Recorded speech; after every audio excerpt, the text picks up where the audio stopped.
Welcome back students. So today we are going to start our new chapter which is determinant.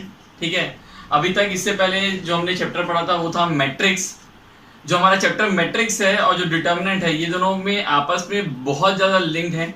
ये दोनों आपस में बहुत ज़्यादा लिंक्ड हैं. तो अगर आपको डिटर्मिनेंट को स्टार्टिंग से बहुत अच्छे से समझना है तो सबसे पहले मैं आप लोग को सजेस्ट करूंगा कि आप लोग मैट्रिक्स के पूरे लेक्चर सीरीज जो हमारे थे उसको आप अच्छे से देखिए, समझिए, जिससे कि डिटर्मिनेंट समझने में आपको और ज़्यादा क्लैरिटी मिलेगी. ओके, अब जो हमारा जो चैप्टर है डिटर्मिनेंट, ये चैप्टर नंबर 4 है एनसीईआरटी का. ओके, अगर मैं 12th board point of view से बात करूं तो ये 5 से 6 नंबर का इसमें से क्वेश्चन आते हैं हमारे बोर्ड के एग्जाम्स में. पर ये जो चैप्टर है हमारा डिटर्मिनेंट, ये हमारे कॉम्पिटिटिव एग्जाम्स में भी बहुत ज़्यादा हेल्पफुल रहता है. ठीक है, चाहे जेई मेंस हो चाहे और भी प्राइवेट इंस्टीट्यूट के जो कॉम्पिटिटिव एग्जाम्स हैं उसमें डिटर्मिनेंट से क्वेश्चंस आते हैं.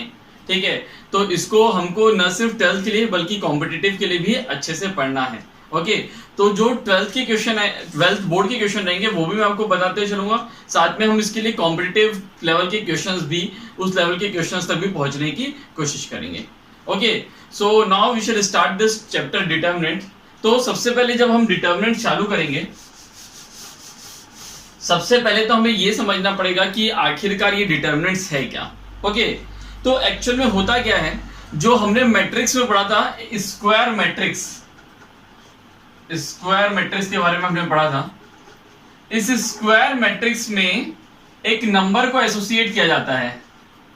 This square matrix is associated with a number, और ये जो नंबर एसोसिएट किया जाता है इसी नंबर को हम क्या बोल देते हैं, डिटर्मिनेंट. ठीक है, एक स्क्वायर मैट्रिक्स है उसमें एक नंबर एसोसिएट किया जाता है, उसी नंबर को हम क्या बोल देते हैं, डिटर्मिनेंट. ठीक है, जैसे कि अब मैं एक एग्जांपल देके बता रहा हूं. मेरे को एक स्क्वायर मैट्रिक्स कुछ इस फॉर्म में दिया रहता है, a = aij. ये एक स्क्वायर मैट्रिक्स है, हम मान लेते हैं n क्रॉस n ऑर्डर का. ओके, तो अगर मुझे इसका डिटर्मिनेंट निकालना है, ठीक है, मैं यहाँ पर एक एग्जांपल के साथ ले लेता हूँ, 2 क्रॉस 2 का ले लेता हूँ, a11 a12 a21 and a22. Okay, अगर मुझे इस मैट्रिक्स का डिटर्मिनेंट निकालना है तो इसका नोटेशन कुछ इस तरीके से रहेगा, डिटर्मिनेंट ऑफ मैट्रिक्स A. या फिर इसको मैं इस तरीके से लिख सकता हूं, A और A के दोनों साइड में क्या कर दूंगा, एक वर्टिकल लाइन खींच दूंगा. ठीक है, कुछ मॉड में भी हम इसी तरीके का नोटेशन देते हैं, पर जब हम मैट्रिक्स अंदर डालते हैं तो इसको हम क्या बोलते हैं, डिटर्मिनेंट बोलते हैं. This represent determinant of matrix A. ठीक है, तो इसको मैं कुछ इस तरीके से लिख सकता हूं, a11 a12 a21 a22. देखिए, मैट्रिक्स और डिटर्मिनेंट में अगर नोटेशन में बात करूं तो यही फर्क है. मैट्रिक्स में हम जहां क्या कर रहे हैं, एक बिग ब्रैकेट लगा रहे हैं, वहीं पर हम डिटर्मिनेंट में क्या कर रहे हैं, हम यहाँ पर ये वर्टिकल लाइंस लगा रहे हैं दोनों साइड. अच्छा, मैट्रिक्स हमें क्या बताता था, मैट्रिक्स सिर्फ अरेंजमेंट ऑफ नंबर्स के बारे में बताता था. ठीक है, उसमें at the end final result कोई नंबर के फॉर्म में नहीं आता था, मैट्रिक्स के फॉर्म में आता था. जबकि डिटर्मिनेंट हमें क्या बता रहा है, हमें एक नंबर दे रहा है.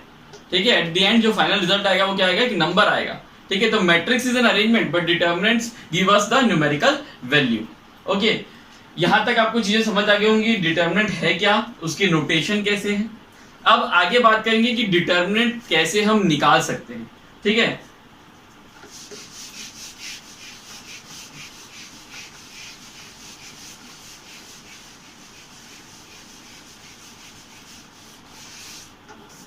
सबसे पहले बात करेंगे डिटर्मिनेंट ऑफ 1 क्रॉस 1 मैट्रिक्स.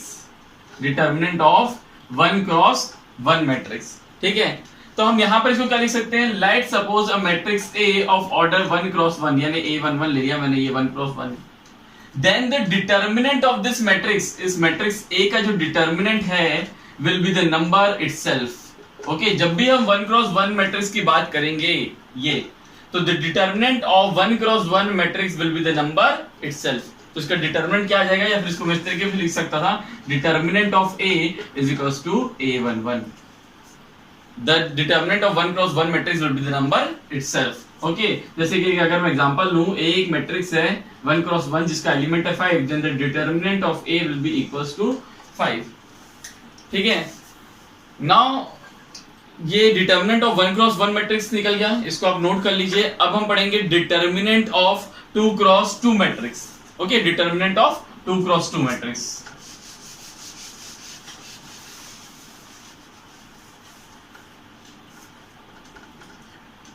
अब मैंने एक मैट्रिक्स ए लिख रहा हूं जो कि 2 क्रॉस 2 का रहेगा, A11, A12, A21 and it is A22।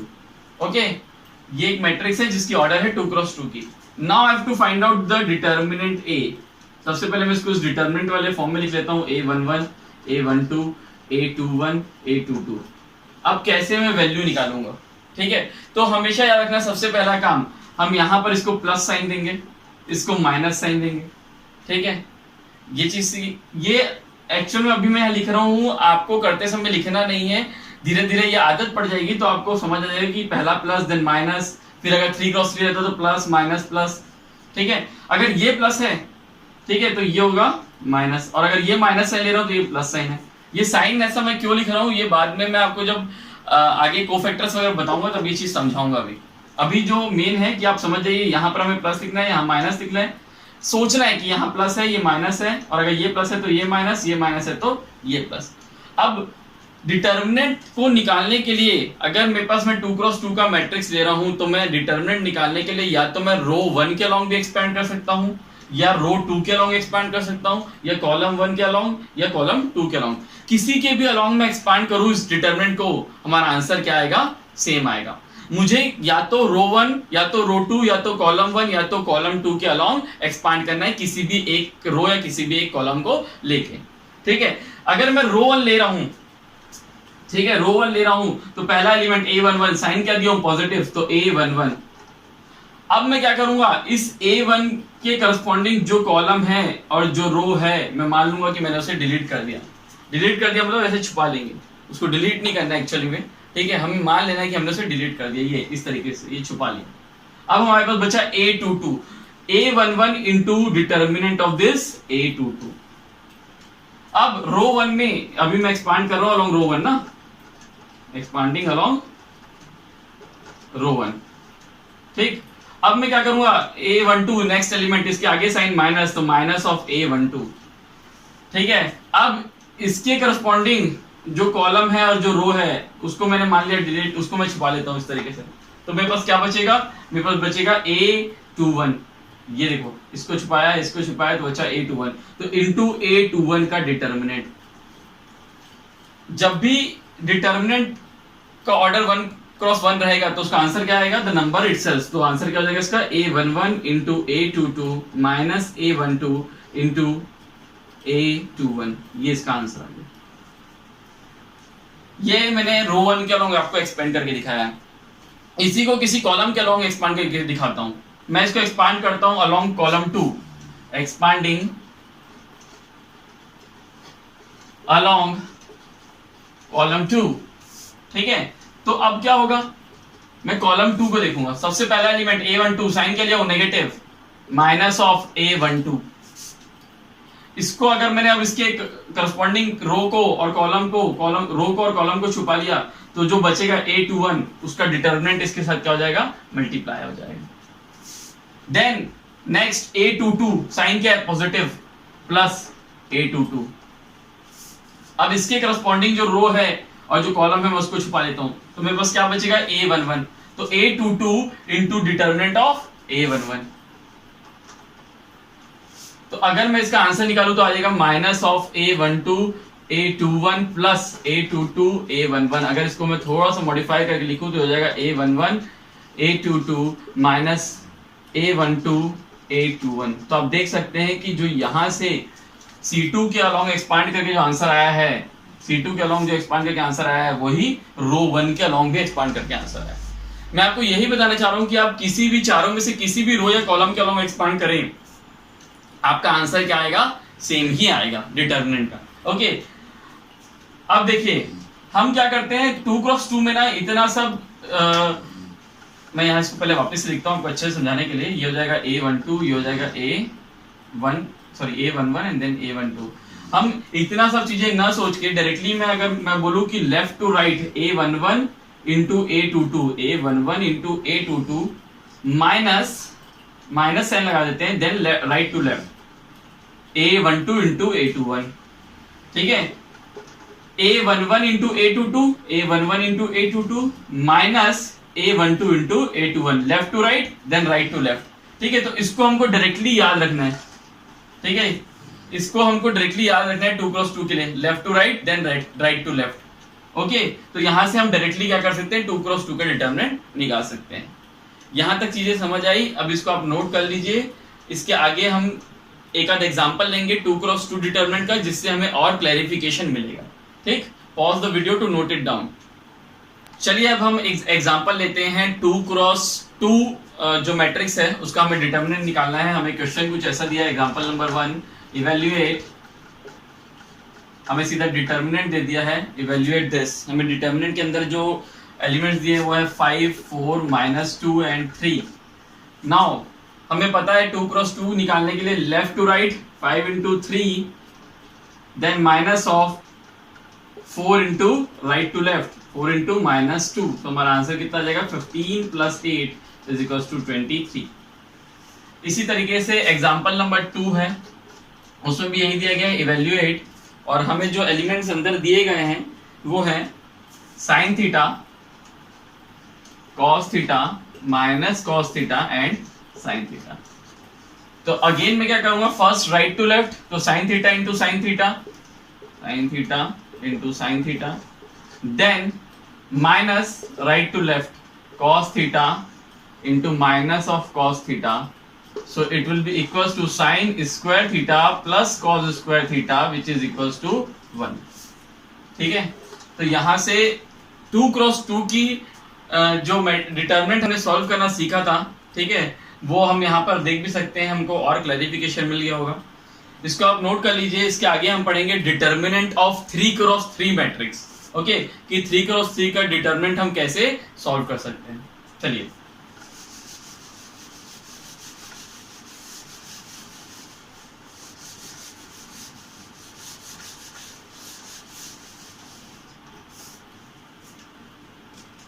now we will see how to find out determinant of 3 cross 3 matrix। हमें एक मैट्रिक्स A दिया हुआ है जिसके अंदर के जो एलिमेंट्स हैं वो है A11, A12, A13, A21, A22, A23, A31, A32, A33, ये इसके एलिमेंट्स हैं, ठीक है। now I have to find out the determinant A, ठीक है। तो मैं कुछ इस तरीके से लिखूंगा A11, A12, A13, A21, A22, A23, A31, A32, A33। Then again सबसे पहले मैं तुम्हें साइन देख लेता हूं। तो यहां से स्टार्ट होता है plus, then minus, then plus. अब जब ये प्लस है तो ये माइनस, ये plus, minus plus then minus, again plus minus then plus. मैं ये साइन अभी लिख रहा हूं, बाद में जब हम क्वेश्चन सॉल्व करेंगे हम देखेंगे कि हमें साइन लिखने की जरूरत नहीं पड़ती। ये सिर्फ साइन आपको मैं समझाने के लिए लिख रहा हूं, ठीक है। नाउ सबसे पहले एक्सपेंडिंग अलोंग रो 1, फिर से मैं वही बोल रहा हूं जैसा कि हमने 2 क्रॉस 2 के डिटरमिनेंट में किया था। हम किसी भी कॉलम या किसी भी रो के अलोंग एक्सपेंड करें, हमारा जो आंसर आएगा एट द एंड वो क्या रहेगा, सेम रहेगा, ठीक है। तो एक्सपेंडिंग अलोंग रो 1, जब हम रो 1 के अलोंग एक्सपेंड करेंगे तो देखेंगे सबसे पहला एलिमेंट A11, इसके आगे क्या साइन दिया हुआ है, पॉजिटिव, तो A11, ठीक है। अब A11 के जो करस्पॉन्डिंग कॉलम है और जो रो है हम उसको क्या कर देंगे, डिलीट कर देंगे, ठीक है। हम मान लेंगे इसको छुपा लेंगे इस तरीके से, एंड A11 को जो बाकी बचे एलिमेंट्स हैं उनके डिटरमिनेंट के साथ इंटू कर देंगे, तो हो जाएगा A11 into A22, A23, A32, A33। Now negative sign minus A12। अब फिर से वही काम, हमें उसके कॉलम और रो को क्या करना है, डिलीट कर देना है, ठीक है। और बचे हुए, अब हमारे पास ये 4 एलिमेंट बचे, 1 2 3 4, बचे हुए एलिमेंट्स का क्या करना है, डिटरमिनेंट निकाल देना है। A21, A23, A31, A33। Then again positive sign, okay, A13। अब इसके करस्पॉन्डिंग जो कॉलम है और रो है उसको हमें क्या करना है, डिलीट करना है। जो बचे हुए एलिमेंट्स है उसका क्या करना है, हमें डिटर्मिनेंट निकालना है। तो क्या हो जाएगा, A21, A22, A31, A32। अब ये जो 2 क्रॉस 2 का डिटर्मिनेंट हमारे पास आया है, इसे सॉल्व करना हमें आता है, ठीक है। First right to left, then minus of right to left, okay. तो ये हो जाएगा, इसको मैं सॉल्व अगर करूं तो A11 into A22 into A33, A22 into A33 minus A23 into A32, A23 into A32, then negative sign minus A12, A21 into A33, A21 into A33 minus A23 into A31, A23 into A31, then plus A13, then A21 into A32, A21 into A32 minus A32 into A31। तो जो हमारा 3 cross 3 का determinant था उसको जो हमने expand किया along रो 1, तो हमारा जो आंसर आया वो कुछ इस तरीके से रहेगा। अब जब मैं इस ब्रैकेट को ओपन कर दूंगा, तो जो मेरा फाइनल आंसर रहेगा वो मैं आपके सामने यहाँ पर लिख दे रहा हूं डायरेक्टली। जो फाइनल आंसर रहेगा वो ये रहेगा, A11, A22, A33 plus A12, A23, A31 plus A13, A32, A21 minus A11, A23, A32 minus A22, A13, A31 and then minus A12, A21, A33। ये हमारा फाइनल आंसर रहेगा इस डिटर्मिनेंट का, इसको ब्रैकेट ओपन करने के बाद। हालांकि हमें ब्रैकेट ओपन करने की कंडीशन जब आएगी जब हम यहाँ पर न्यूमेरिकल वैल्यू डालेंगे, पर मैं आपको समझाने के लिए इतना सब कुछ कर रहा हूं ताकि आपको समझ आ जाए कि हमें कैसे एक डिटर्मिनेंट को एक्सपांड करना है, ठीक। आप इसको नोट कर लीजिए। यही सेम चीज मैं किसी कॉलम के अलोंग भी एक्सपांड करके आपको यहाँ पर दिखा देता हूं ताकि आप में और ज्यादा क्लैरिटी आए। फिर हम एक आध एग्जांपल ले लेंगे जिससे कि आपको कंप्लीटली 3 क्रॉस 3 का डिटर्मिनेंट कैसे सॉल्व करना है आपको समझ आ जाएगा, ठीक है। आप इसे नोट करिए, फिर हम इसे एक कॉलम 3 के अलोंग एक्सपांड करेंगे, ओके।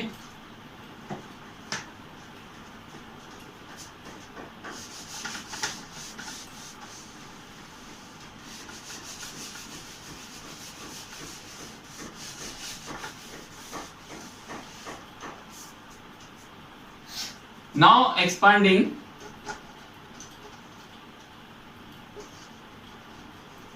along कॉलम 3, तो आप देखेंगे पहला हमारा साइन क्या है, प्लस A13 डिटर्मिनेंट। अब इसके करस्पॉन्डिंग कॉलम और रो को मैं छुपा लेता हूं तो बचेगा A21, A22, A31 and A32, then minus A23। अब इसके करस्पॉन्डिंग रो और कॉलम को मैं जब छुपाऊंगा तो बचेगा A11, A12, A31 and A32, then plus A33। अब इसके करस्पॉन्डिंग जो रो और कॉलम है उसको मैं डिलीट करता हूं तो आएगा A11, A12, A31 and A32। अब फिर से इस 2 क्रॉस 2 की डिटर्मिनेंट को मैं सॉल्व कर लेता हूं तो यहाँ पर मेरे पास जो आंसर आएगा वो रहेगा A13 into A21 into A32, A21 into A32 minus A22 into A31, A22 into A31, then minus of A23, A11 into A32, A11 into A32 minus A12 into A31, A12 into A31, then plus A33 A11 into A32, A11 into A32 minus A12 into A31, A12 into A31। और जब आप यहां पर भी bracket open करेंगे तो जो final answer मुझे रो 1 के अलोंग एक्सपांड करने में मिला था वही मिलेगा, आप इसे करके देख सकते हो। तो हम चाहे किसी भी कॉलम या किसी भी रो के अलोंग एक्सपेंड करें, जो डिटर्मिनेंट का आंसर है वो हमेशा क्या आएगा, सेम आएगा। तो एक्सपांड करना भी आप लोग सीख चुके हैं यहाँ पर 3x3 का डिटर्मिनेंट। अब मैं एक न्यूमेरिकल वैल्यू लेके एक डिटर्मिनेंट ले लेता हूं और उसको सॉल्व करने की कोशिश करता हूं, ठीक है।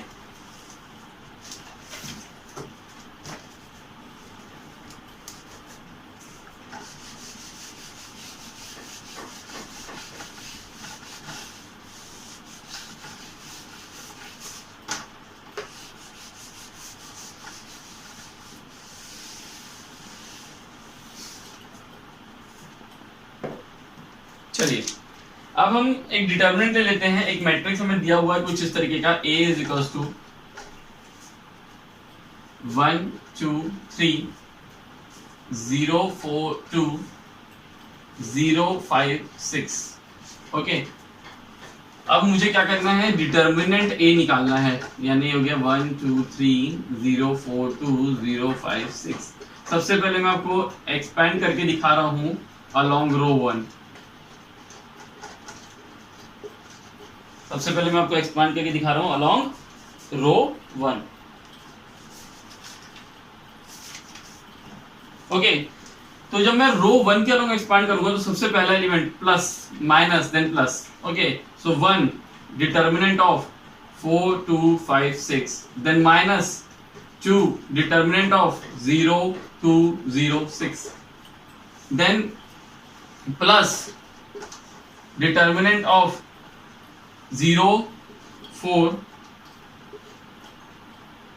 0 5। ओके, सो आप यहां पर देखेंगे जब मैं इस डिटर्मिनेंट को सॉल्व करूंगा तो हो जाएगा 4 into 6 24, 24 minus 10, 24 minus 10। Okay, then minus 2, इसका डिटर्मिनेंट निकालूंगा तो 0 इंटू 6 0, माइनस 0 इंटू 2 0, तो into 0, plus 3 into 0 into 5 0, minus 0 into 4 0, so 0, so the answer will be 24 minus 10 which is equals to 14। okay, बाकी सब वैल्यूज तो 0 हो गए। अब इसी चीज को अगर मैं कॉलम 1 के अलोंग एक्सपेंड करता, एक्सपांडिंग अलोंग कॉलम 1, ठीक है, तो यहां पर क्या हो जाएगा, मैं सीधा लिख सकता हूं, जब यहां सबसे पहले 1 से किया तो 1 के अलोंग जो करस्पॉन्डिंग रो है कॉलम है उसको मैंने डिलीट किया तो बचा 4 2 4 2 5 6। देन उसके बाद क्या है 0, तो अब 0 जब आ गया तो यहाँ पर 0 से कुछ भी चीज मल्टीप्लाई करके 0 मिलेगा, तो 0 प्लस 0 अब जो भी है फिर प्लस 0। ओके, तो यहाँ पर जब मैं 0 से उसके डिटर्मिनेंट को मल्टीप्लाई करूंगा तो भी 0 आएगा, यहाँ भी 0 से जब डिटर्मिनेंट को मल्टीप्लाई करूंगा तो 0 ही आएगा, तो यहाँ पर डायरेक्टली मैंने 0 लिख लिया। अब जब इस डिटर्मिनेंट को सॉल्व करूंगा तो मेरा आंसर आएगा 14। ठीक है, तो जब मैं C1 के अलोंग कॉलम 1 के अलोंग एक्सपांड किया तब भी मेरा आंसर 14 आया, जब मैं रो 1 के अलोंग एक्सपांड किया तब भी मेरा आंसर कितना आया, 14 आया। वही चीज जो मैंने आपको बताया था कि आप किसी भी कॉलम या किसी भी रो के अलोंग एक्सपांड करें डिटर्मिनेंट का आंसर हमेशा सेम आएगा। अच्छा, एक छोटा सा नोट और है, ये आप नोट कर लीजिए कि जब भी डिटर्मिनेंट आपको दिया रहता है उसे आपको एक्सपांड करना रहता है यूजिंग दिस टेक्निक, ठीक है, तो आप सबसे बेस्ट वो है कि जिस कॉलम या जिस रो में सबसे ज्यादा 0 हैं उसके अलोंग एक्सपांड करें। ठीक है, जैसे कि अगर मैं कॉलम 1 के अलोंग जब एक्सपांड किया तो मेरा काम थोड़ा इजी हो गया, क्योंकि मुझे पता है कि मुझे अब डिटर्मिनेंट नहीं निकालना पड़ेगा, क्योंकि 0 से उस डिटर्मिनेंट को मल्टीप्लाई करूंगा तो मेरा आंसर 0 हो जाएगा। ठीक है, पर जब मैं रो 1 के अलोंग किया तो मुझे ये स्टेप करना पड़ा। ठीक है, तो यहाँ पर अगर किसी कॉलम में या किसी रो में 0 ज्यादा है तो आप उसके अलोंग एक्सपांड करिए, जिससे कि आपका वर्क क्या हो जाएगा, इजी हो जाएगा। ठीक है, और अगर ऐसा नहीं है, 0 नहीं है किसी कॉलम या रो में ज्यादा, तो आप बेस्ट है कि रो 1 के अलोंग एक्सपांड करें, सबसे इजी रहता है। ठीक है, चलिए अब थोड़ा और इसको आप नोट कर लीजिए। अब थोड़ा डिटर्मिनेंट में और हम आगे समझने की कोशिश करेंगे कि मैट्रिक्स में हमने एक वर्ड पढ़ा था, एक टाइप पढ़ा था मैट्रिक्स का, सिंगुलर मैट्रिक्स। ठीक है, उसमें हमने बोला था कि सिंगुलर मैट्रिक्स वो है जिसका डिटर्मिनेंट क्या हो जाए, 0 हो जाए। Singular matrix is a type of square matrix whose determinant is 0. If the determinant is not 0, then it is non-singular matrix. ठीक है, आपको ये डेफिनेशन शायद याद होगी। तो अब वही डेफिनेशन को यूज करते हुए, वही सिंगुलर मैट्रिक्स के कंसेप्ट को यूज करते हुए, सिंगुलर मैट्रिक्स क्या है? सिंगुलर मैट्रिक्स में क्या है? जिसका डिटर्मिनेंट की वैल्यू क्या हो जाए? 0. A is a singular matrix if determinant A is equals to 0. अगर नॉन सिंगुलर है, A is a non-singular matrix मतलब determinant A not equals to 0. तो अब इसी कंसेप्ट को यूज करते हुए एक क्वेश्चन हम बनाएंगे फिर से, ठीक है? इसको मैं इरेज कर रहा हूं। चलिए, हमारे सामने एक क्वेश्चन है, ठीक है? हमें क्वेश्चन में दिया गया है for what value of x the matrix A is singular. हमें एक मैट्रिक्स A दिया गया है, ये मैट्रिक्स है 1 -2 3 3 क्रॉस 3 का ये मैट्रिक्स है 1 2 1 x 2 -3। अब बोल रहा है for what value of x, x की किस वैल्यू के लिए the matrix A is singular. हमें क्या निकालना है? x की वैल्यू निकालना है। अब अगर मैट्रिक्स A सिंगुलर है, इसका मतलब मैट्रिक्स A का जो डिटर्मिनेंट है, जिसको मैं कुछ इस तरीके से लिख सकता हूं, इसकी वैल्यू कितनी होगी? 0 होगी, क्योंकि सिंगुलर मैट्रिक्स मतलब क्या होता है? जिसका डिटर्मिनेंट की वैल्यू क्या हो? 0। अब जब मैं इस डिटर्मिनेंट को सॉल्व करूंगा तो एक्सपांडिंग अलोंग रो 1,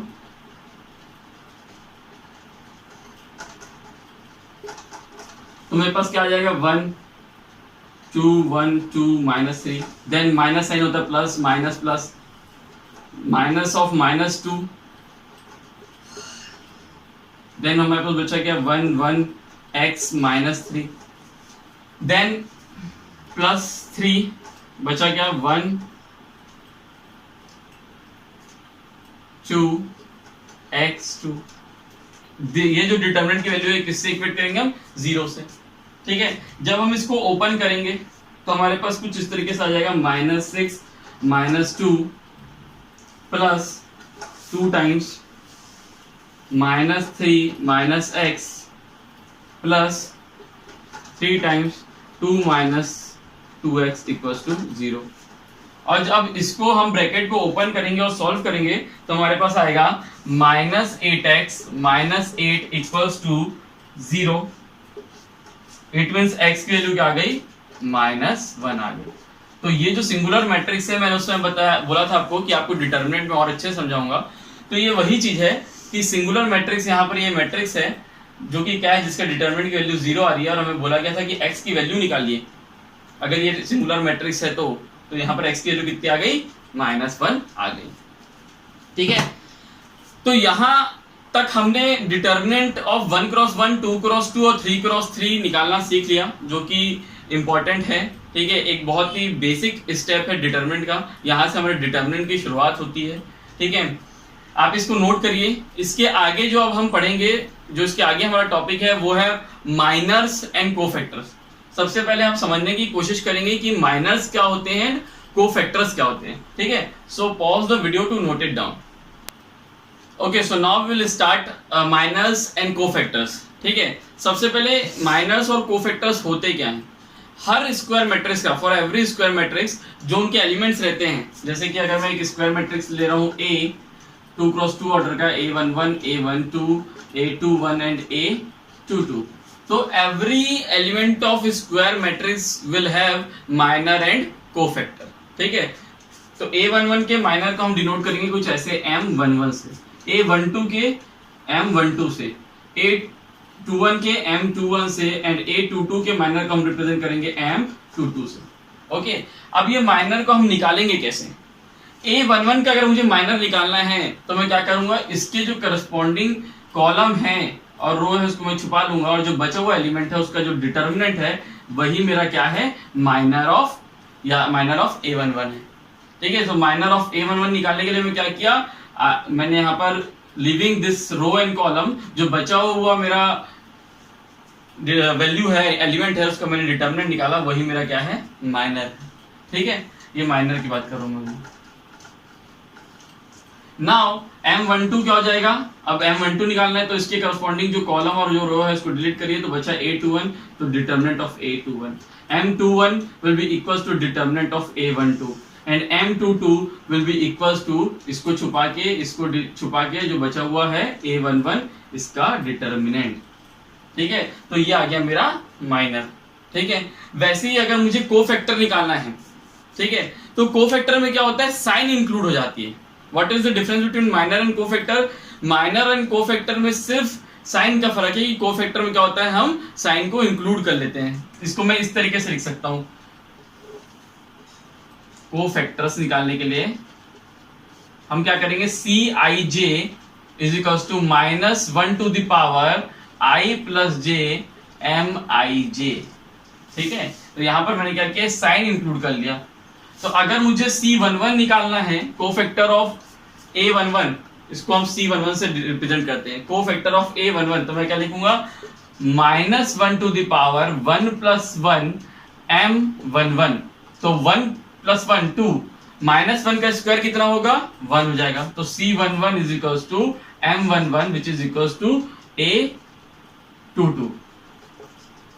तो यहां पर जो इवन पावर वाले हैं उसका कोफैक्टर माइनर के बराबर हो जाएगा, जबकि जो ऑड पावर वाले हैं उसका कोफैक्टर और माइनर जो है उन लोग का मैग्नीट्यूड सेम रहेगा, पर यहाँ पर साइन में फर्क आ जाएगा।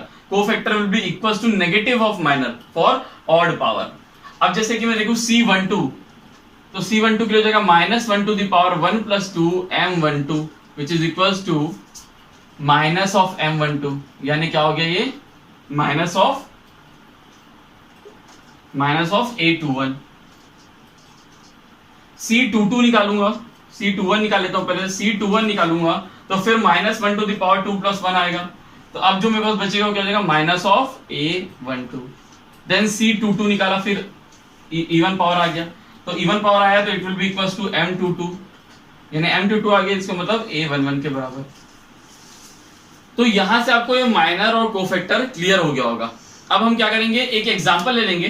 ठीक है, ये 2x2 में तो आप लोग को क्लियर हो ही चुका है, इसी को अब हम 3x3 से भी क्लियर करने की कोशिश करेंगे। ओके, सबसे पहले एक काम करते हैं, 2x2 का एग्जांपल ले लेते हैं, उसको उसमें क्लैरिटी लाने की कोशिश करते हैं। ठीक, इसको आप नोट कर लीजिए पहले।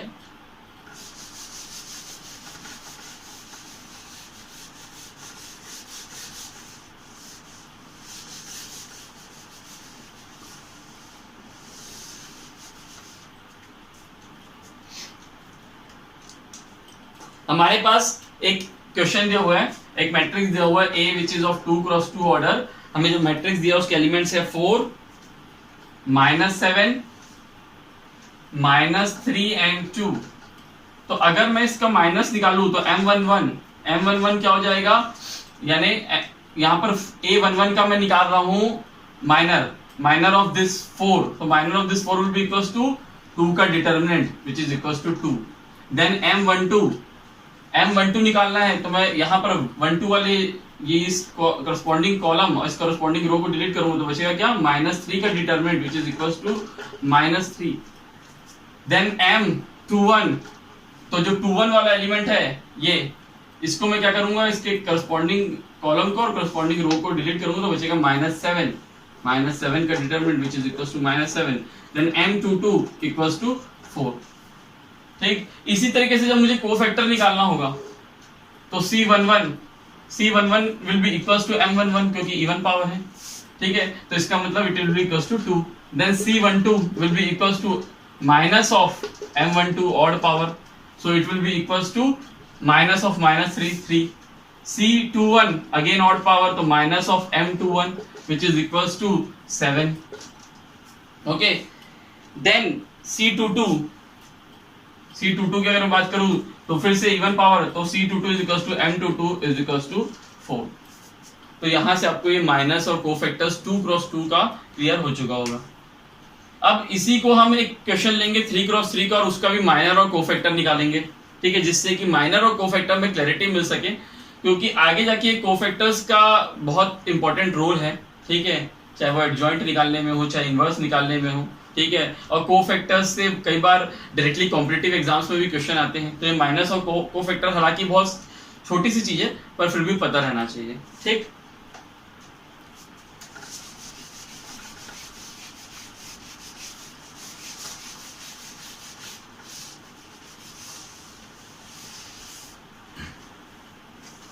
हमारे पास एक स्क्वायर मैट्रिक्स दिया हुआ है 3x3 का, जिसके जो एलिमेंट्स है वो है 1 2 3 -3 2 1 -3 2 and -1 and then 2 -4 and 3 2 -4 and 3।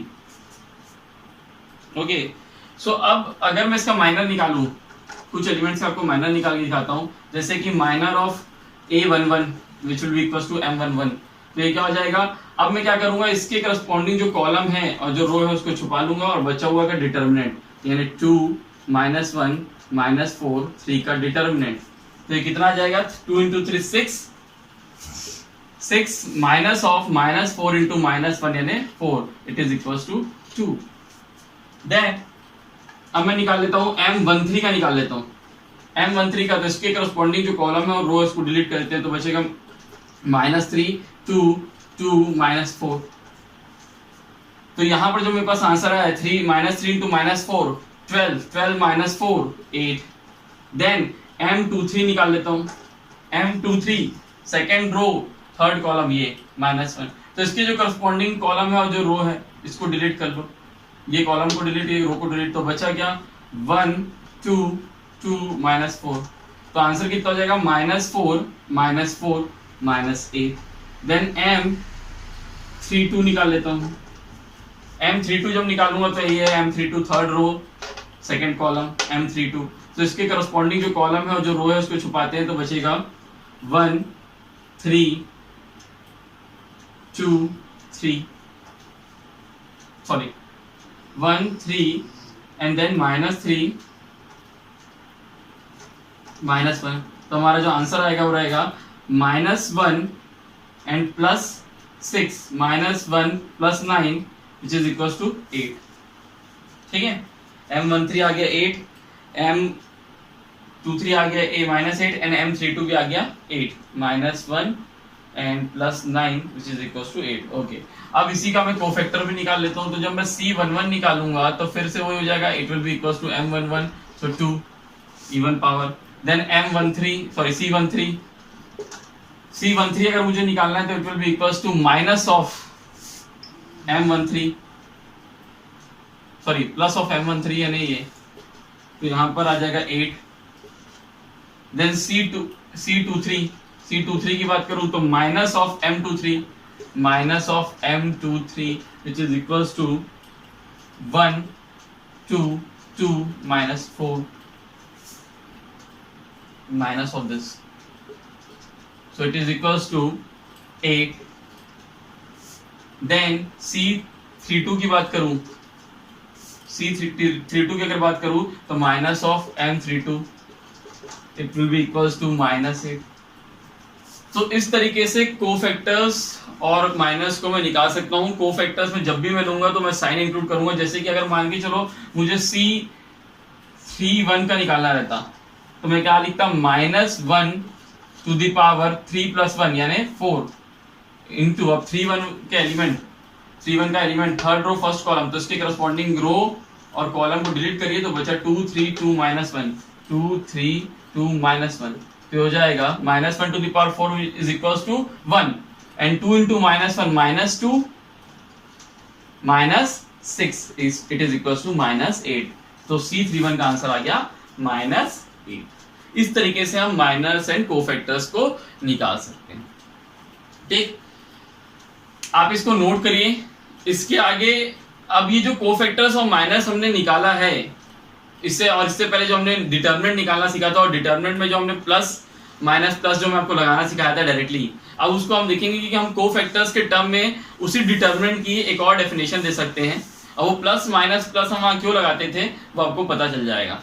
ठीक है, तो आप इसको नोट करिए। इसके बाद हम कोफैक्टर्स का यूज देखेंगे डिटर्मिनेंट निकालने के लिए। ठीक है, ओके स्टूडेंट्स, तो अभी हमने माइनर्स और कोफैक्टर्स निकालना सीखा, और इससे पहले हमने डिटर्मिनेंट ऑफ 3x3 मैट्रिक्स सीखा था। जब हम डिटर्मिनेंट ऑफ 3x3 मैट्रिक्स निकालते थे जैसे कि मैं आपको अभी निकाल के दिखा रहा हूँ फिर से।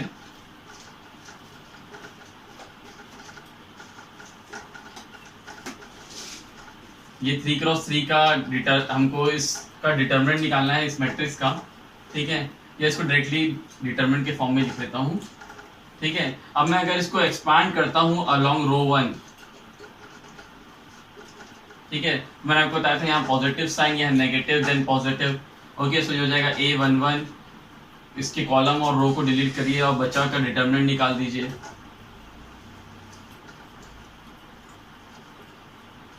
Then taking negative sign A12, फिर उसका कॉलम और रो को डिलीट करिए और बचेगा determinant A21, A23, A31 and A33।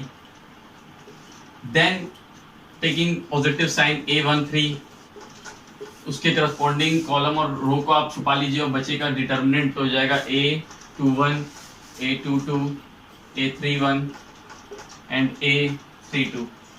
Okay, तो आप देखेंगे कि मैं जब यहाँ पर साइन लगा रहा था तो यहाँ पॉजिटिव, यहाँ नेगेटिव, यहाँ पॉजिटिव, फिर बताया था यहाँ नेगेटिव हो जाएगा, यहाँ पॉजिटिव, यहाँ नेगेटिव है तो यहाँ पॉजिटिव, देन नेगेटिव, पॉजिटिव है तो फिर नेगेटिव, फिर पॉजिटिव, है ना। तो आप देख सकते हैं कि जहां जहां मैंने पॉजिटिव साइन लगाया है वहां वहां क्या है, इवन है, 1 1 इवन, 1 + 1 इवन, 1 2 1 + 2, यहाँ पर क्या है, ऑड है तो है नेगेटिव, देन 1 + 3 4, तो यहाँ पर इवन है तो पॉजिटिव। तो मैं इस चीज को जो मैं यहाँ पर पॉजिटिव नेगेटिव पॉजिटिव ऐसे डायरेक्टली लिख रहा हूँ, इसको मैं इस तरीके से भी लिख सकता हूँ I + j के पावर में भी, इस तरीके से -1 to the power 1 + 1, ये है A11 का 1 + 1, A11, A22, A23, A32, A33, then again -1 to the power, यहाँ पर बीच में मैं प्लस साइन लगा लेता हूँ, प्लस, क्योंकि ऑटोमेटिकली यहाँ पर ऑड पावर आएगा तो नेगेटिव हो ही जाएगा, तो plus -1 to the power 1 + 2, A21, A23, A31, A33, then again plus -1 to the power 1 + 3, तो 1 + 3 which is the even power, तो ये पॉजिटिव हो जाएगा, A21, A22, A31, A32, यहाँ पर भी, यहाँ पर A12 मिसिंग, ठीक है। तो अब आप लोग एक चीज देख पा रहे होंगे, तो ये जो चीजें हैं, ये यहाँ पर ये और यहाँ पर ये जो चीजें हमें ये क्या दे रहा है, ये कोफैक्टर्स दे रहा है। ये जो चीजें -1 to the power 1 + 1 और ये डिटर्मिनेंट, अगर ये इंक्लूड कर दूं मैं तो ये हमें क्या दे रहा है, कोफैक्टर दे रहा है। और अगर आप ध्यान से देखो ये किस चीज का कोफैक्टर है, मैंने इसको कहां से निकाला है, A11 को करस्पॉन्डिंग रो और कॉलम को डिलीट करके निकाला है, तो ये क्या है, कोफैक्टर ऑफ A11 है, तो मैं इसको C11 लिख सकता हूं डायरेक्टली, तो A11 C11। ये जो चीज है यहाँ पर, ये -1 to the power 1 + 2 और ये जो डिटर्मिनेंट है, ये क्या है, कोफैक्टर है किसका, A12 का। आप देखिए A12 के करस्पॉन्डिंग कॉलम और रो को डिलीट करके आया गया, ठीक है। और यहाँ पर मैंने साइन भी इंक्लूड किया है, तो इसको मैं लिख सकता हूँ A12 × C12। सेम वैसे ही ये भी कोफैक्टर है C13 का, तो हो जाएगा A13 C13। तो ये जो चीज आप देखिए, ये मैं आपको बताना चाहता। तो यहां पर मैं एक चीज और बोल सकता हूं कि if A is a square matrix, आप ये डेफिनेशन भी देख सकते हैं कि if A is a square matrix then the sum of product of element of any row और कॉलम, ठीक है, then the sum of product of any row और column, element of any row और कॉलम विथ इट्स कोफैक्टर। हम क्या करेंगे, किसी भी रो या कॉलम के एलिमेंट्स को उनके कोफैक्टर के साथ प्रोडक्ट करेंगे और उनको आपस में क्या कर देंगे, सम कर देंगे। तो यहाँ देखो ये रो 1 का एलिमेंट्स है A11, इनको मैं इनके कोफैक्टर के साथ इंटू किया C11 plus A12 into C12 plus A13 into C13, ठीक है। यहां पर हम क्या कर रहे हैं, इनका सम कर रहे हैं। ये अपने आप साइन, यहां पर कोफैक्टर्स में साइन इंक्लूडेड रहते हैं, तो ये अपने आप साइन क्या कर लेंगे, इंक्लूड कर लेंगे। तो मैं इस तरीके से अपनी डेफिनेशन दे सकता हूं कि if A is a square matrix then the sum of product of any element of any row और column with its cofactor is equals to determinant A जी, ठीक है।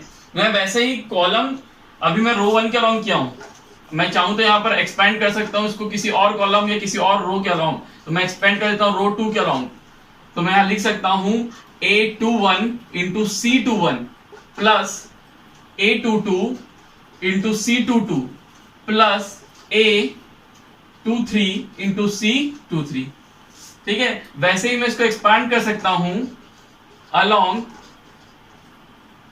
कॉलम 3 के अगेंस्ट, कॉलम 3 के अलोंग। ठीक है, तो मैं इसको लिख सकता हूं A13 into C13 plus A23 into C23 plus A33 into C33। किसी भी कॉलम के अलोंग एक्सपैंड करता हूं and the sum of product of the cofactor with the element of that row और कॉलम, तो मुझे क्या मिलेगा, मुझे क्या मिल जाएगा, डिटर्मिनेंट ए मिल जाएगा। हमें क्या मिल जाएगा, डिटर्मिनेंट ए मिल जाएगा। यहां से मुझे क्या मिल रहा था, डिटर्मिनेंट ए मिल रहा था। तो अब आपको समझ आया कि यहाँ पर मैंने डायरेक्टली पॉजिटिव नेगेटिव पॉजिटिव लिखने क्यों बोला था, क्योंकि ये क्या है, एक्चुअली में ये कोफैक्टर्स ही है। ठीक है, तो ये एक और डेफिनेशन रहा हमारे डिटर्मिनेंट का। ठीक है, इसको नोट करिए। एक चीज आपको और बतानी है, इसको आप पहले नोट कर लिए, फिर इसके आगे एक और पॉइंट नोट कर लेना। देखिए मैंने अभी क्या समझा कि अगर मेरे पास कोई डिटर्मिनेंट है A11, A12, A13, A21, A22, A23 and A31, A32, A33, तो अगर इसका डिटर्मिनेंट निकालना है तो मैं किसी भी कॉलम या रो के अलोंग एक्सपांड कर सकता हूं and determinant is the sum of product of element of any row और कॉलम विद इट्स कोफैक्टर। जैसे कि अगर मुझे डिटर्मिनेंट निकालना है तो मैं लिख सकता हूं A11 C11 plus A12 C12 plus A13 C13। ठीक है, लेकिन अगर आप किसी रो के एलिमेंट को या किसी कॉलम के एलिमेंट को किसी दूसरे रो या दूसरे कॉलम के कोफैक्टर के साथ जब आप प्रोडक्ट करोगे, ठीक है, किसी दूसरे रो या किसी दूसरे कॉलम के कोफैक्टर्स के साथ प्रोडक्ट करोगे तो आपको आंसर क्या मिलेगा, 0 मिलेगा। जैसे कि अगर मैं रो 1 के एलिमेंट्स को कॉलम 3 के कोफैक्टर्स के साथ मल्टीप्लाई करके प्रोडक्ट करता हूं तो जो मेरा आंसर आएगा वो क्या आएगा, 0। जैसे कि अगर मैं करूं A11 C31 plus A12 C32 plus A13 C33, तो द आंसर विल बी 0। ठीक है, तो इस पॉइंट को नोट कर लेना, the sum of product of element of any row with the cofactor of the corresponding element of some other row और column. ठीक है, जब हम किसी दूसरे कॉलम या रो के कोफैक्टर के साथ हम क्या कर दें, प्रोडक्ट कर देंगे, तो हमारा जो आंसर क्या आ जाएगा, वो क्या हो जाएगा, 0 हो जाएगा। ठीक है, जैसे कि अगर मैं यहाँ पर सेकेंड रो के एलिमेंट को फर्स्ट रो के कोफैक्टर के साथ क्या कर दूं, मल्टीप्लाई कर दूं, जैसे कि A21 C11 plus A22 C12 plus A23 C13, तो द आंसर विल बी 0। ठीक है, तो अगर मुझे डिटर्मिनेंट की वैल्यू निकालनी है तो मुझे क्या करना पड़ेगा, उस एलिमेंट को अपने ही कोफैक्टर के साथ मल्टीप्लाई करना पड़ेगा और पूरे रो में वैसे ही करेंगे और पूरे कॉलम में वैसे ही करेंगे, तभी मुझे डिटर्मिनेंट ए मिलेगा। ठीक है, डिटर्मिनेंट ए में क्या करने हैं, सम कर रहे हैं प्रोडक्ट का of element of any row with its own cofactors. ठीक है, अगर हम किसी दूसरे रो या दूसरे कॉलम के कोफैक्टर के साथ उसको मल्टीप्लाई करके सम करेंगे तो उसका आंसर क्या हो जाएगा, 0 हो जाएगा। ओके, चलिए आज जो हमारा टॉपिक था, हमने सबसे पहले डिटर्मिनेंट पढ़ा 1x1, 2x2 और 3x3 मैट्रिक्स का। इसके बाद हम माइनस और कोफैक्टर्स देखे और इसके बाद हमने 2 पॉइंट नोट किया कि जो डिटर्मिनेंट है it is sum of product of element of any row with its cofactor, और अगर मैं उसे किसी दूसरे रो के साथ मल्टीप्लाई कर दूं उस एलिमेंट्स को, ठीक है, तो मुझे आंसर जो मिलेगा वो क्या मिलेगा, 0 मिलेगा। ठीक, अब इसके आगे जो हम पढ़ेंगे प्रॉपर्टीज ऑफ डिटर्मिनेंट, जो कि बहुत ही एक इंपॉर्टेंट टॉपिक है, दोनों ही बोर्ड पॉइंट ऑफ व्यू और कॉम्पिटिटिव पॉइंट ऑफ व्यू से। बोर्ड में भी इसमें डायरेक्टली सवाल आता है 4 नंबर का प्रॉपर्टीज ऑफ डिटर्मिनेंट से, और कॉम्पिटिटिव लेवल में भी इससे बहुत सारे क्वेश्चन आते हैं। ठीक है, तो आज आप ये अपने बेसिक्स को क्लियर कर लीजिए, इसके बाद हम जो नेक्स्ट पढ़ेंगे वो रहेगा properties of determinant. Thank you. Okay students, तो आज जितने भी हमने टॉपिक्स कवर किए हैं उससे रिलेटेड हम सबसे पहले 4-5 क्वेश्चन सॉल्व कर लेते हैं। ठीक है, ताकि हम आगे प्रोसीड कर सकें। तो जो हमारा पहला क्वेश्चन है, उस पहले क्वेश्चन में हमें ये एग्जांपल 1 हम ले रहे हैं, ठीक है। ये हमारा पहला क्वेश्चन है, क्वेश्चन 1 लिख लेते हैं। हमें एक मैट्रिक्स ए दिया गया है, ठीक है, which is a 2x2 matrix. उसके जो एलिमेंट है वो है 1 3 2 1। एंड हमें जो बोला जा रहा है, हमें बोला जा रहा है find determinant of A square minus A. हमें ए स्क्वायर माइनस ए जो मैट्रिक्स है उसका क्या करना है, डिटर्मिनेंट निकालना है। तो यहाँ पर ये सबसे पहले क्या है, ए क्या है, मैट्रिक्स है, और ये ए स्क्वायर माइनस ए करने पे भी हमें क्या मिलेगा, एक मैट्रिक्स मिलेगा। तो सबसे पहले हमें इसकी वैल्यू निकालनी पड़ेगी, ए स्क्वायर माइनस ए की, ठीक है। ए स्क्वायर माइनस ए की वैल्यू निकालने के लिए हमें ए स्क्वायर निकालना पड़ेगा। ए स्क्वायर मतलब हम यहाँ पर लगा रहे हैं मैट्रिक्स मल्टीप्लीकेशन 1 3 2 1 1 3 2 1। हम मैट्रिक्स मल्टीप्लीकेशन करना जानते हैं, ठीक है। सबसे पहले हम क्या करेंगे, first row first column, then first row second column. तो इस तरीके से जब हम मैट्रिक्स मल्टीप्लीकेशन करेंगे तो जो हमें आंसर मिलेगा वो रहेगा 7 6 देन 4 एंड देन 7। तो ये आ गया ए स्क्वायर की वैल्यू। अब जब मैं ए स्क्वायर माइनस ए करूंगा, इसका मतलब 7 6 4 7 माइनस ऑफ मैट्रिक्स ए 1 3 2 1। जब मैं ये करूंगा, अच्छा ये यहाँ पर थोड़ा सा क्वेश्चन में सुधार कर लीजिएगा, ये ए स्क्वायर माइनस 2a, तो हम यहाँ पर लिखेंगे ए स्क्वायर माइनस 2a। यहाँ पर भी हम लिखेंगे ए स्क्वायर माइनस 2a। तो जब 2a है इसका मतलब यहाँ जितने भी एलिमेंट्स हैं क्या हो जाएंगे, 2 से मल्टीप्लाई हो जाएंगे। हमने ये ऑलरेडी मैट्रिक्स में पढ़ा है कि जब हम मैट्रिक्स को मल्टीप्लाई करते हैं तो उसके पूरे एलिमेंट्स, जितने भी एलिमेंट्स रहते हैं उसके अंदर वो क्या होते हैं, 2 से मल्टीप्लाई होते हैं। तो इसका जो आंसर आएगा वो रहेगा 7 - 2 5 6 - 6 0 4 - 4 0 7 - 2 5। ठीक है, ये आ गया ए स्क्वायर माइनस 2a का हमारा आंसर 5005। अब जब मैं इसका डिटर्मिनेंट निकालूंगा, ए स्क्वायर माइनस 2a का डिटर्मिनेंट, ठीक है, तो इसका जब मैं डिटर्मिनेंट निकालूंगा तो मैं क्या करूंगा, 5 × 5 left to right, then minus 0 × 0. So the answer will be 5 × 5 minus 0 × 0. So the answer will be 25. ठीक है, तो इस तरीके से हमने इस क्वेश्चन को सॉल्व कर लिया। ठीक है, ओके, आप इसको नोट करिए। इसके बाद हम चलेंगे अपने नेक्स्ट क्वेश्चन पे। ठीक, okay, now we will do question number 2।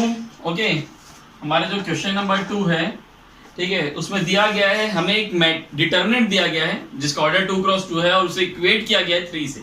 उस डिटर्मिनेंट के अंदर जो टर्म्स है वो x के टर्म्स में है, जो एलिमेंट्स है वो x के टर्म्स में है, और हमें बोला गया है find the value of x। कुछ इस तरीके से हमारा क्वेश्चन है।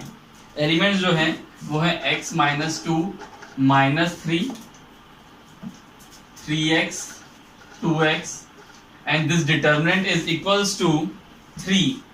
okay, and we have to find out the value of x। तो हम क्या करेंगे, सबसे पहले इस डिटर्मिनेंट को सॉल्व करते हैं। तो again left to right, x - 2 × 2x minus of -3 × 3x is equals to 3। ठीक है, यहां पर जब हम ब्रैकेट ओपन करेंगे और प्लस माइनस करेंगे तो जो फाइनल हमको मिलेगा वो रहेगा 2x - 1। जब हम इसको ब्रैकेट ओपन करेंगे तो हमारे सामने एक क्वाड्रेटिक इक्वेशन आएगी, 2x² - 4x + 9 = 3। यहाँ ब्रैकेट ओपन करेंगे तो 2x² - 4x देन +9, हम 9 - 3 × 3x, तो ये +9x हो जाएगा, +9x = 3। तो यहाँ पर आ जाएगा 2x² + 5x = 3। इस तरीके से हमारे सामने एक क्वाड्रेटिक इक्वेशन आएगी, 2x² + 5x - 3 = 0।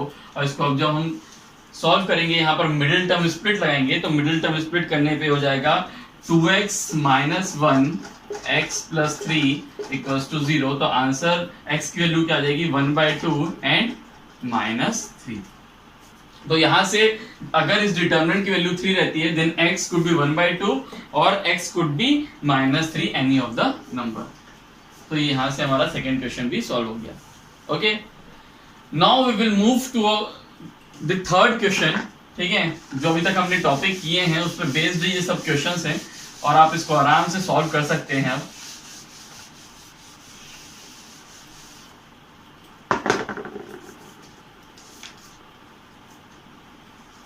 हमारा जो आज का थर्ड क्वेश्चन है वो है, हमें एक डिटर्मिनेंट दिया गया है एंड हमें बोला इवेल्युएट द डिटर्मिनेंट। आप क्वेश्चन देख सकते हैं, हमें बोला जा रहा है इवेल्युएट दिस डिटर्मिनेंट। ओके, तो डिटर्मिनेंट पे यहाँ पर आपको दिख रहा हो कुछ ऐसा साइन लगा है। तो बहुत सारी जो रेफरेंस बुक है, जो अच्छी रेफरेंस बुक है, चाहे आर.डी. शर्मा हो चाहे सिद्धास हो, वो डिटर्मिनेंट को कुछ इस तरीके से रिप्रेजेंट भी करती है। तो आपको ये पता होना चाहिए, हमें एक 3x3 का डिटर्मिनेंट दिया गया है और उसे बोला जा रहा है इवेल्युएट द डिटर्मिनेंट। हमें ये उसके अंदर जो है एलिमेंट्स दिए हुए हैं, 1 sin theta 1 minus sin theta 1 then sin theta -1 minus sin theta and 1। ये हमारे पास हमारा डिटर्मिनेंट है और हमें इसको इवेल्युएट करना है। इवेल्युएट करने का मतलब है इसको हमें एक्सपांड करना है और इसके फाइनल आंसर निकालना है। ठीक है, तो अगर मैं इसे एक्सपांड करूं along row 1, okay, so it will be like 1 then 1 sin theta minus sin theta 1, okay, then minus sin theta, then minus sin theta minus 1 the 1 and then plus 1 then minus sin theta 1 minus 1 and minus sin theta। इस तरीके से हम अपने 3x3 determinant को expand करते हैं along रो 1। ये आप सबको पता चल चुका है। अब जब मैं इसको सॉल्व करूंगा तो हो जाएगा 1 plus sine square theta minus sine theta then minus sine theta and minus of minus sine theta. तो इसका जो आंसर आएगा वो कितना हो जाएगा, वो हो जाएगा minus sin theta and minus sin theta and plus sin theta. The answer will be 0. Minus sin theta plus sin theta 0. Okay, now then plus 1 sin square theta and then minus of minus 1 is equals to plus 1. Okay, ठीक है। तो इस तरीके से हमारे पास जो final answer आया वो है 2 into 1 plus sin square theta। ठीक है, तो इस तरीके से हमने इस डिटर्मिनेंट को इवेल्युएट कर लिया। ठीक, उसी क्वेश्चन में हमसे एक और चीज भी पूछी गई थी। उसमें हमसे ये पूछा गया था कि ऑल्सो प्रूव दैट जो डिटर्मिनेंट की वैल्यू है, the determinant lies between 2 to 4। Okay, the determinant की जो वैल्यू है वो क्या कहां से कहां तक लाई करती है, 2 से लेकर 4 तक लाई करती है, हमें ये बताना है। ठीक है, तो इसका मतलब ये जो वैल्यू है, इसकी जो रेंज है वो 2 से 4 है, हमें ये भी प्रूव करना है इस क्वेश्चन में। इस टाइप के क्वेश्चन कई बार आपको बोर्ड में तो यहीं तक आपसे पूछेगा जनरली। ठीक है, इवैल्यूएट करने ही बोलेगा, पर इस टाइप के क्वेश्चन आपको कॉम्पिटिटिव एग्जाम्स में देखने मिल सकते हैं। ठीक है, तो यहाँ पर हम देखते हैं जो साइन थीटा की वैल्यू रहती है, हमने पढ़ा है साइन थीटा की वैल्यू कहां से कहां तक रेंज करती है, -1 से 1 तक। अब जब साइन थीटा की वैल्यू -1 से 1 करती है रेंज, तो देखो यहाँ पर अगर -0.25 होता और उसका अगर मैं स्क्वायर कर देता, या -0.5 होता उसका स्क्वायर करता, तो कितना था, 0.25 आता। 0.4 का अगर मैं स्क्वायर करता तो -0.4 का स्क्वायर करता तो 0.16 आता। मतलब अगर -1 से लेकर 0 तक की जो वैल्यू है उसके जब मैं स्क्वायर करूंगा तो मेरा आंसर जो आएगा वो कहां से कहां तक आएगा, 0 से 1 के बीच आएगा। और जब 0 से 1 के बीच की वैल्यू को स्क्वायर करूंगा तो भी मेरा जो आंसर रहेगा वो 0 से 1 के बीच ही रहेगा। तो इसका मतलब जब मैं स्क्वायर कर दूंगा सबको, साइन स्क्वायर थीटा को जब मैंने स्क्वायर किया, if sine theta lies between -1 to 1 then sine square theta lies between 0 to 1। Okay, now अब मैं क्या कर रहा हूं, सब में 1 प्लस कर देता हूं यूजिंग लीनियर इनइक्वालिटी। तो 1 प्लस साइन स्क्वायर थीटा यहां पर हो जाएगा एंड यहां पर 1 + 1 2। तो हमारा जो 1 प्लस साइन स्क्वायर थीटा है वो 1 से लेकर 2 तक लाई करता है। एंड अब मैं क्या कर रहा हूं, यहां पर 2 का इंटू कर रहा हूं, 2 1 प्लस साइन स्क्वायर थीटा। तो यहां भी क्या हो जाएगा, 2 इंटू होगा तो हो जाएगा 2, और यहां पर भी 2 इंटू होगा टू मेंटेन दिस इनइक्वालिटी। तो हमारा 2 into 1 plus sine square theta lies between 2 to 4। ठीक है, यहां पर आपको ये चीजें क्लियर हो रही होंगी कि जब हमारा साइन थीटा -1 to 1 लाया करता है, साइन स्क्वायर थीटा 0 to 1 लाया करता है, and 1 plus sine square theta, जब मैंने यहाँ 1 प्लस किया तो 1 to 2 लाई करेगा, एंड जब 1 plus sine square theta 1 to 2 लाई कर रहा है तो जब मैं इसमें 2 इंटू करूंगा तो इसका मतलब 2 into 1 plus sine square theta lies between 2 to 4। तो हमने जो ये सेकंड पार्ट था हमारा क्वेश्चन का, इसको भी हमने यहाँ पर बहुत ही इजिली समझ लिया कि हमारा जो sine 2 into 1 plus sine square theta की वैल्यू है वो 2 से 4 के बीच में लाई करेगी। ओके, अब इसके आगे की जो कहानी है वो है प्रॉपर्टीज ऑफ डिटर्मिनेंट, जिसे हम कल कंटिन्यू करेंगे, हम नेक्स्ट लेक्चर में कंटिन्यू करेंगे। ओके, जब तक के लिए आप ये तीनों क्वेश्चन को और पॉज करके अच्छे से समझ सकते हैं, और जो भी आप लोग के सजेशंस रहेंगे आप लोग उसको कमेंट बॉक्स में दे सकते हैं। Thank you.